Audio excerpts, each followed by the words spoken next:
pantang banget kalau udah tercium aroma-aroma liburan.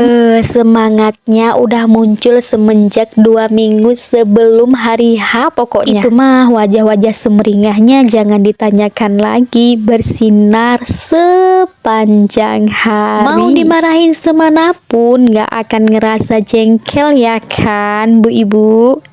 Oke, sebelumnya halo warga, assalamualaikum. Sinema kali ini tuh liburan akhir tahun. Ini tuh sinemanya udah lama banget, tapi nggak apa-apa, kita jadikan sebagai kenangan terindah yang tak terlupakan.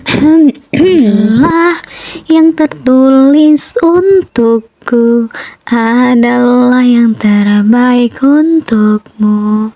Kan ku jadikan kau kenangan yang terindah dalam hidupku. Namun takkan mudah bagiku meninggalkan jejak hidup yang telah terukir abadi sebagai kenangan yang terindah. Amboy, sepoi merdu banget suaranya. Udah lupakan kecowanya. Mari menikmati pemandangan sejenak. Subhanallah, indahnya ciptaan. Suasana ini, pemandangan ini, ketenangan ini adalah impian dari miliaran umat manusia.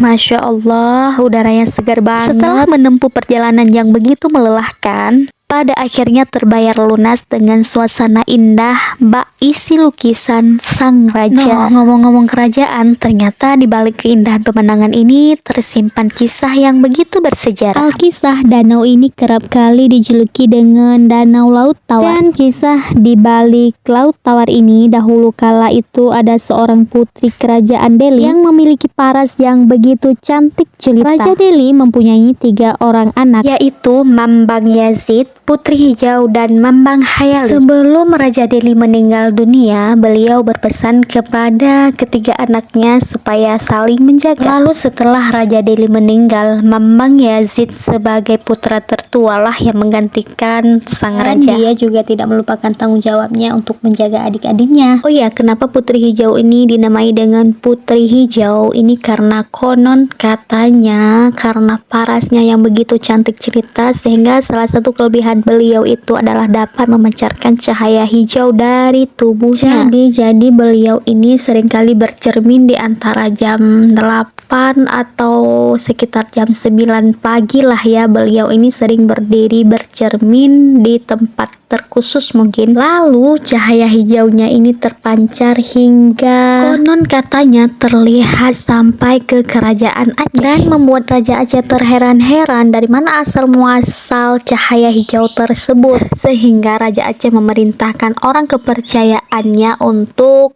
mencari tahu dari mana asal usul kilauan hijau tersebut. Lalu setelah 6 bulan lamanya pencari-tahuan itu, akhirnya terungkap juga bahwa cahaya hijau tersebut berasal dari Putri Hijau yang berada di kerajaan Delhi. Kemudian setelah mengetahui kecantikan paras Putri Hijau, Raja Aceh pun terpikat dan mengirim utusannya untuk melamar sang Putri Hijau. Akan tetapi disinilah mulai asal masalahnya terjadi ya, karena kakaknya tidak merestui dan akhirnya terjadi peperangan antara Raja Delhi dan kerajaan Aceh. Karena peperangan yang begitu dahsyat dengan prajurit kerajaan Aceh begitu besar pasukannya, ini entah gimana cerita sebelumnya, yang jelas abang Putri Hijau ini keduanya berubah menjadi, yang satunya berubah menjadi meriam puntung untuk menyerang pasukan Aceh. Tapi akhirnya terbelah menjadi 3 bagian ya meriam puntung ini, yang satunya berada di Medan untuk saat ini. Dan kemudian kakaknya yang satu lagi itu konon katanya berubah menjadi seekor naga besar dan berlari ke lautan